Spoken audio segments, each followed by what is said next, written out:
Negara Republik Indonesia tahun 1945. Sebelum membahas di sini, saya tanya terlebih dahulu yang tidak hadir hari ini.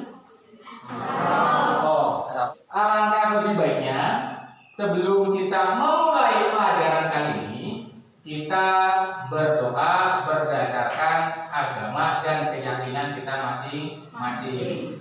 Berdoa mulai. Selesai? Oke? Saya akan bacakan terlebih dahulu kompetensi intinya. Yang pertama yaitu tentang menghargai dan menghayati ajaran agama yang dianutnya. Terus, yang kedua, menjunjung perilaku jujur, disiplin, tanggung jawab, peduli, santun, dan percaya diri dalam berinteraksi secara efektif dengan lingkungan sosial dan alam dalam jangkauan pergaulan dan keberadaannya. Yang ketiga, memahami penerapan pengetahuan berdasarkan rasa ingin tahu tentang ilmu pengetahuan, teknologi, seni, budaya terkait fenomena dan kejadian tampak mata. Yang keempat, mengelola, menyaji, menalar dalam ranah konteks, ya, sesuai dengan yang dipelajari di sekolah dan sumber lain yang sama dalam sudut pandang teori. Ini kompetensi intinya. Terus kompetensi dasarnya, saya ngambil yang pertama adalah dari 3.2. Telah makna kedudukan dan fungsi Undang-Undang Dasar Negara Republik Indonesia tahun 1945 serta peraturan perundang-undangan lainnya dalam sistem hukum nasional.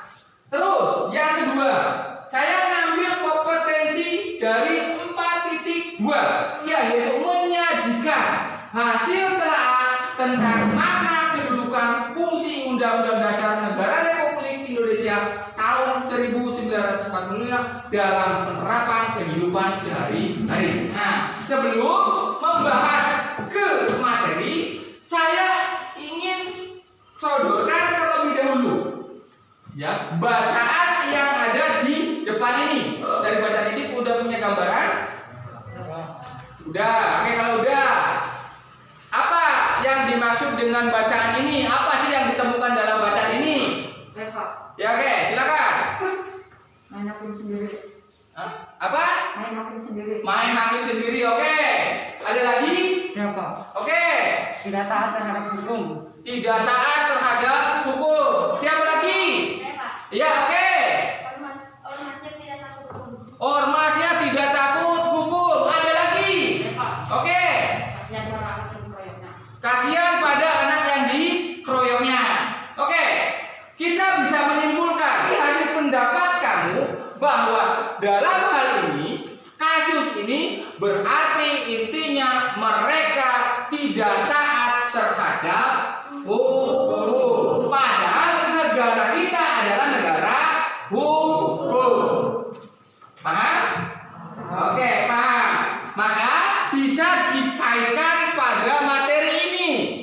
Dan pertemuan kali ini adalah kedudukan, ya, dan makna pembukaan Undang-Undang Dasar Negara Republik Indonesia tahun 1945, yaitu bisa dijadikan sebagai hukum dasar, ya, yang bisa dibedakan menjadi hukum dasar tertulis, hukum dasar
Ya. Apa yang dimaksud dengan hukum tidak tertulis? Ada yang mau bisa jawab? Oke, Mbak, ayo. Hukum tidak tertulis adalah norma atau peraturan tidak tertulis yang telah dipakai oleh masyarakat dalam kehidupan sehari-hari. Nah, contohnya apa? Ada istiadat. Kalau di daerah kita ada yang namanya ngasah, ya kan? Adanya mungkin sedekah bumi atau hajat bumi dan lain-lain. Itu termasuk kategori hukum tidak tertulis. Paham? Paham? Oke, kalau paham, lanjut. Makna pembukaan Undang-Undang Dasar Negara Republik Indonesia yang terdiri dari alinea pertama, alinea kedua, alinea ketiga, alinea keempat. Kamu hafal semua kan tentang pembukaan Undang-Undang Dasar Negara Republik Indonesia? Hafal nggak? Hafal. Oke. Selanjutnya pada pertemuan kali ini kita akan melakukan diskusi tentang tema-tema yang kaitannya dengan pelanggaran hukum. Maka saya akan bagi ke dalam 4 kelompok. Silakan kalian bergabung dengan kelompok masing-masing. Sebagai acuan untuk biar memudahkan tentang hal itu, saya akan bagi yang namanya LKPD-nya terlebih dahulu untuk mencari materi yang ada kaitannya dengan diskusi kali ini.